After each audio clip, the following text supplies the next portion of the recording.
आज के व्याख्यान में मैं doctor Padma Meena BA part 3 अंतर्राष्ट्रीय संबंधों में, जैसा कि मैंने आपको बताया कि मैं आपको अंतर्राष्ट्रीय राजनीति में जो संयुक्त राष्ट्र संघ है उसके प्रमुख अंगों के बारे में आपको बता रही हूँ, जिसमें मैं आपको बता चुकी हूँ कि महासभा क्या है, इसका संगठन क्या है, इसके कार्य क्या है, इसकी कार्य प्रणाली क्या है। अब मैं आपको आज के व्याख्यान में संयुक्त राष्ट्र संघ का जो दूसरा प्रमुख अंग है वो है सिक्योरिटी काउंसिल अर्थात सुरक्षा परिषद।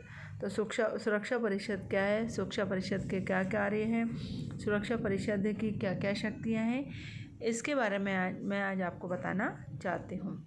जैसे कि आप सब जानते हैं कि संयुक्त राष्ट्र संघ का या यूएनओ का सुरक्षा परिषद या सिक्योरिटी काउंसिल संयुक्त राष्ट्र संघ का सर्वाधिक महत्वपूर्ण अंग है और हम इसको संयुक्त राष्ट्र संघ की कार्यपालिका कह सकते हैं।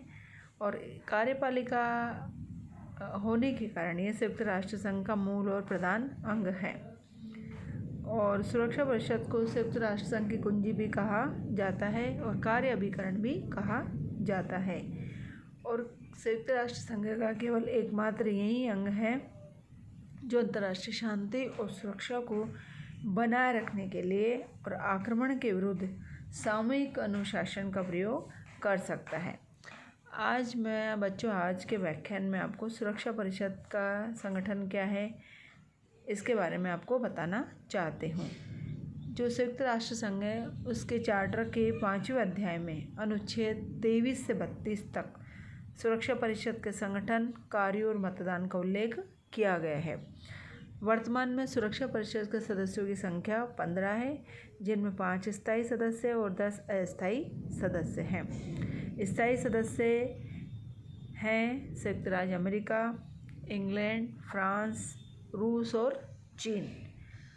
और 10 अस्थायी सदस्य हैं। इन 5 अस्थायी सदस्यों के अतिरिक्त उनका चुनाव या निर्वाचन संयुक्त राष्ट्र संघ की महासभा द्वारा 2/3 बहुमत से 2 वर्ष के लिए किया जाता है। कोई भी अस्थायी सदस्य तत्काल पुनः निर्वाचित किया जा सकता है और किसी भी अस्थायी सदस्य का निर्वाचन करते समय महासभा 2 बातों से प्रभावित होती है। वो 2 बातें कौन कौन सी है? जब अस्थायी सदस्यों का निर्वाचन महासभा द्वारा किया जाता है। बच्चों, पहली है अंतर्राष्ट्रीय शांति और सुरक्षा को बनाए रखने और संघ के उद्देश्यों की प्राप्ति में राष्ट्रों का योगदान क्या है, उस योगदान को रेखांकित करना।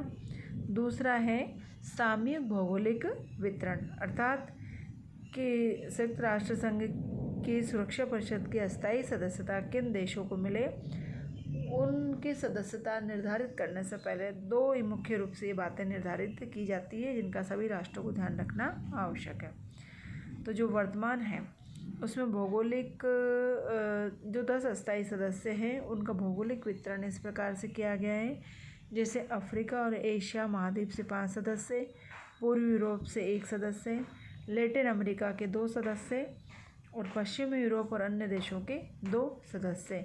और वर्तमान में 10 अस्थायी सदस्य ये हैं जापान, मिस्र, Ukraine, Senegal, Uruguay, Ethiopia, Kazakhstan, Bolivia, Sweden, Italy, Netherlands आदि। सुरक्षा परिषद की कार्य प्रणाली अर्थात सुरक्षा परिषद किस तरह से कार्य करती है। सुरक्षा परिषद एक निरंतर बने रहने वाला निकाय है जो स्थायी रूप से सत्र में रहता है। इसकी बैठक 14 दिन में एक बार होती है और आवश्यकता पड़ने पर 24 घंटे के नोटिस पर बुलाई जा सकती है। परिषद की बैठकें कहीं भी बुलाई जा सकती है। इसकी कार्य प्रणाली का विवेचन हम निम्न प्रकार से कर सकते हैं, जैसे कि प्रक्रिया संबंधी मामलों में और महत्वपूर्ण मामलों में है। तो प्रक्रिया संबंधी मामले वे मामले हैं जिन मामलों में निर्णय के लिए 9 स्वीकारात्मक मतों की आवश्यकता होती है। और प्रक्रिया संबंधी विषयों से तात्पर्य ऐसे विषय हैं जिनमें सुरक्षा परिषद की बैठक के समय या स्थान का निर्णय करना, अर्थात सुरक्षा परिषद की बैठक कहाँ की जाएगी, किस स्थान पर की जाएगी। दूसरा, इसके सहायक अंगों की स्थापना करना, कार्रवाई चलाने के लिए नियम और सदस्यों को बैठक में सम्मिलित होने के लिए आमंत्रित करना आदि। लेकिन जो महत्वपूर्ण मामले, प्रक्रिया संबंधी मामले, उनमें निर्णयों के लिए 9 स्वीकारात्मक मतों के साथ साथ ये भी आवश्यक है कि पांचों स्थायी सदस्य भी उस निर्णय से सहमत हो। इस प्रकार प्रत्येक स्थायी सदस्य को महत्वपूर्ण विषयों में निषेधाधिकार प्राप्त है। यदि कोई स्थायी सदस्य किसी महत्वपूर्ण विषय पर असहमति प्रकट करता है तो उसे अस्वीकृत कर दिया जाता है। सुरक्षा परिषद की बैठक में किसी सदस्य की अनुपस्थिति को वीटो का प्रयोग नहीं माना जाएगा। यानी कि अगर कोई सदस्य कोई सदस्य अनुपस्थित नहीं माना जाए, किसी सदस्य की अनुपस्थिति को वीटो का प्रयोग नहीं माना जाएगा। अर्थात वीटो का प्रयोग यह नहीं होगा कि कोई सदस्य उपस्थिति नहीं रहे। और चार्टर में जो यूनेस्को चार्टर वो कहता है कि इस चार्टर में प्रक्रिया संबंधी और महत्वपूर्ण विषयों की कोई स्पष्ट व्याख्या नहीं की गई है। इसलिए जब कभी इस प्रश्न पर विवाद उत्पन्न हो जाए कि विषय प्रक्रिया संबंधी है या महत्वपूर्ण, इसका निर्धारण भी सुरक्षा परिषद 9 सदस्यों के बहुमत से करती है, लेकिन 5 स्थायी सदस्यों को इस पर भी वीटो का अधिकार प्राप्त है। इसी को दोहरी वीटो की व्यवस्था कहा गया है।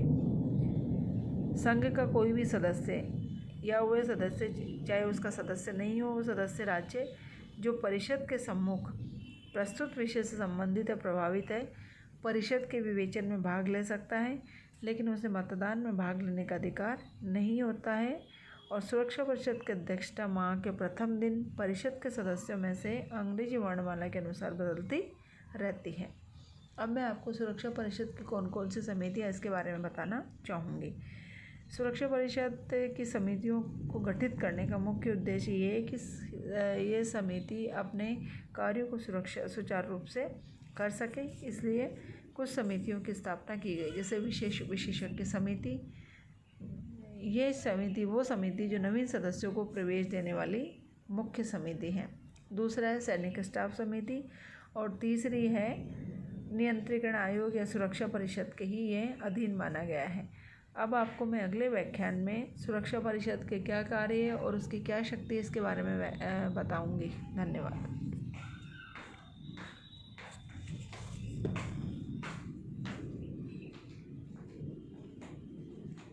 जैसे मैंने ये अभी कर लिया ख़त्म, इसको बंद कैसे करूँ? एक्स रिकॉर्डर है ये।